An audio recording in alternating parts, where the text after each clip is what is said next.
news is this Leafs free agency video is long overdue. The good news is the Leafs kept doing stuff, so it's kind of up to date still. The bad news is as soon as I'm done making this video, they're gonna do something else, like trade Tyler Bozak. The good news is also that. That wasn't necessary, I feel bad about it. Leafs! Holy smokes, did you do a lot of stuff! You traded Phil Kessel, but my last video was entirely dedicated towards that. It was just 9 minutes of screaming and has over 60,000 views. Thank you very much for taking pleasure in my pain. Basically, everything else, yeah, awesome. Now, I don't think there was a single Leaf contract where I was like, yes, that's sick! Did you see that Leaf signing? Yeah, do you think they're gonna win the cup? That's stupid. The question isn't whether or not the Leafs are gonna win the cup. Oh, you mean more like playoffs, I get it. No, it's how many times they're gonna win the cup, right? Friends forever! We're gonna be disappointed! The Leafs are going about this rebuild in a good way. And I just feel like recent seasons and draft lotteries and, let's be honest, video games have ruined fans' perceptions of what it's like to make a rebuild. Make a rebuild. Does that... I'm gonna keep it. Here's how I think most people think a rebuild goes. Trade everybody for picks. Specifically, trade everybody for second-round picks. Did you know that every single player who has ever played an NHL game is worth a second-round pick? Because they are. Not, so stop saying it. And then after you trade those players for second-round picks, you trade up or you do whatever you want, man. You just got the world of second-round picks.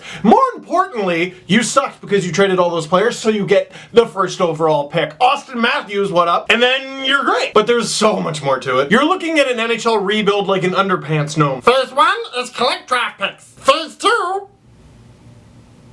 Phase 3 Stanley Cup. No! Forget the Leafs free agent additions, which I will obviously get to, but the Leafs have been just chipping away at every aspect of this organization. They started with obviously retooling management and retooling the coaching staff and firing every scout, and everyone thought that there would be tons of Leafs trades this summer, and they were absolutely right. We were all just wrong about who it was going to be. We all went for the obvious ones, and by the obvious ones, I mean anyone with a contract longer than like 2 years. Phil Kessel, alright, well he is gone, so Dion Phaneuf is next, or Joffrey Lupul's next, or Tyler Bozak's next, or Roman Polak, or Stevan Robitaille, or Joffrey Lupul, I don't know. No, first they acquire Zach Hyman from the Florida Panthers in exchange for Greg McKegg. Both were drafted in 2010. Supposedly Hyman was generating a lot of free agent interest and the Panthers weren't going to be able to sign him, so the Leafs got him, they brought him in, and Greg McKegg is now a Florida Panther. The guy the Leafs got is a little bigger. The hope is hopefully he'll play in the NHL next season, whereas Greg McKegg was probably not going to do that with the Leafs. Next, the Leafs get Martin Marincin from the Edmonton Oilers for Brad Ross and a 4th-round pick. It's good that the Leafs got Martin Marincin because he was a good possession defenseman. He couldn't crack the Oilers lineup, as people like to say, but supposedly he's pretty good, and he just kind of had a disagreement there. Notice the trend. Hyman was not going to sign with Florida. The Leafs trade Brad Ross, which is kind of amazing, because he had just signed with the European team, and had played a bunch of the season in the ECHL, and had kind of been busted for PEDs. And that pick wasn't even the Leafs, it was the Pittsburgh Penguins. The Leafs had acquired it from the Penguins in exchange for Daniel Winnick, because they got 2 picks for Daniel Winnick. By the way, the Leafs got 2 picks for Daniel Winnick. Worst case scenario, Martin Marincin is an up-and-down guy with the Leafs and Marlies, can't quite crack the lineup. In exchange, the Leafs give up a guy who was never going to play for the Leafs ever again, and a draft pick they got for a guy who came back anyway. Leafs acquire Taylor Beck from the Nashville Predators in exchange for Jamie Devane. Some of you might know him as Jamie Devane, and you're wrong. Not trying to insult the guy, but Jamie Devane was known for one thing. Taylor Beck spent most of last season playing for the Nashville Predators, who did pretty well. So if you look at his point totals and go,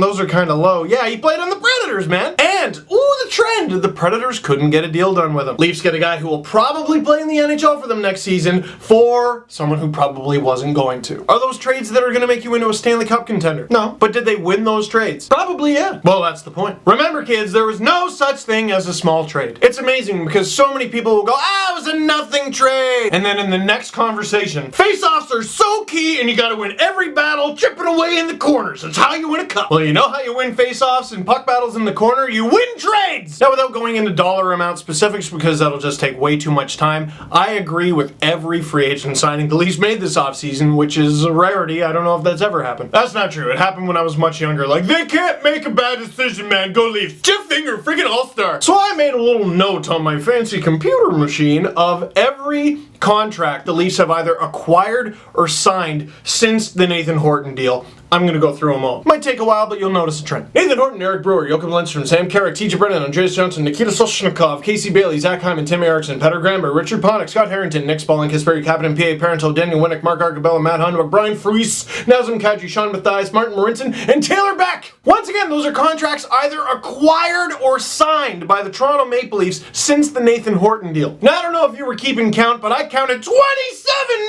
names! Most of them new! Now wait, it gets better. Brewer, Lindstrom, Erickson, gone. Brewer with salary in a roster spot, gone. Lindstrom with salary in a roster spot, gone. Tim Erickson, gone in the Kessel deal. So with those three gone, there are now 24 contracts left. Of those 24 contracts, I want you to guess how many of those contracts are for 3 years or longer. Give you a second, 4. The longest one is Nathan Horton at 5 years because the Leafs pulled off the miracle of trading David Clarkson, so that gets a pass. The other 3 are Andreas Johnson, Nikita Soshnikov, and Kasperi Kapanen. And I think those get a pass too because they're entry-level contracts. After that, I count 11 one-year contracts and the rest are 2. Short and cheap. That is how you redecorate an organization. Now, for the new guys. Once again, everyone talking about, oh, we're just gonna trade them for picks.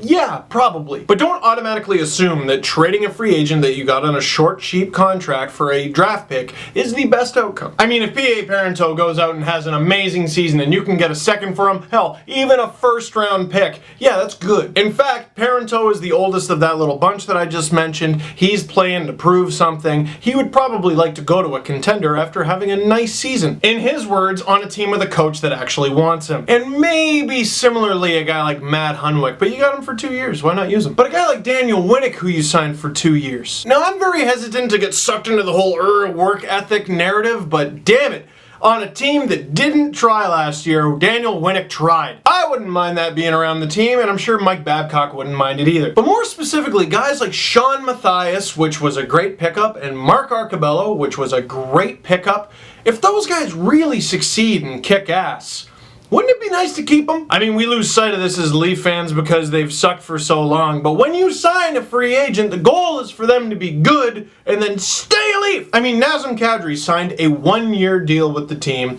Is there a more tradable contract ever? If someone for a playoff run, they need a young center, they need another center, a guy who can produce offense, homie, we got one. 1-year deal. Don't even worry about it. But wouldn't it be so much better to keep Nazem Kadri? That guy you drafted in 2009? That was 6 years ago. 6 years ago. Feel old now. That guy you molded and spent a lot of money developing? The best case scenario would be if the Leafs were able to keep him. Or Mark Arcabello or Sean Mathias, or maybe both who, getting greedy, turn out to be 20 goal scorers. Wouldn't that be great? And then they stay Leafs and win 14 cups. And the other thing with draft picks is, yeah, they're good, but they take a while. So do I think that the Leafs are going to be patient with this rebuild? Yeah, but ain't nobody 5 years patient. Like in 5 years, I want the Leafs to be contending for the cup, not just barely scraping into the playoffs. Like if that's what you mean, yeah, 5 years all day. So look, I'm excited with what the Leafs have done this summer. I'm pretty happy about it. I'm under no illusions that they're going to be good next year. That's all. I mean, go ahead and put a roster together. Go figure it out. It's you know, you can do it, and you go, okay,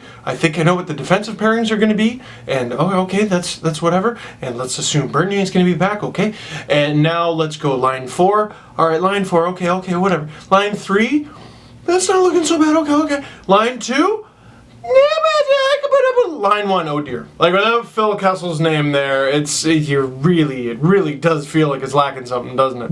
But if you need some encouragement, I'm going to post an article down below from the Hockey News. A friend of mine named Dominic Plecision wrote it.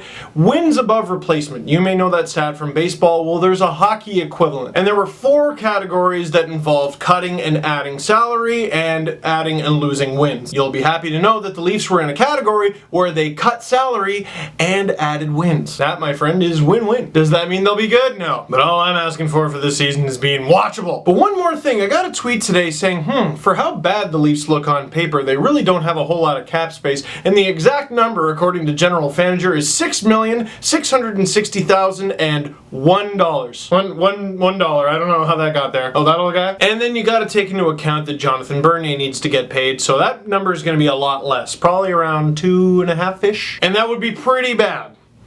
If we didn't already know that trading Loophole was basically a foregone conclusion, Bozak is probably gone. It's looking about 50-50, maybe even better than that Phaneuf will be gone. Roman Polak makes $275, and I would bet good money that he's probably going to be gone at the deadline. And pretty big asterisk, I don't actually know if this website has taken off Nathan Horton's cap hit of $5.3 million. That comes off once the season begins. So in terms of the Leafs salary cap right now, don't worry about that. So, I certainly wish this was a more uplifting video, and the Leafs are going to be amazing, and I can't believe everything they've done, but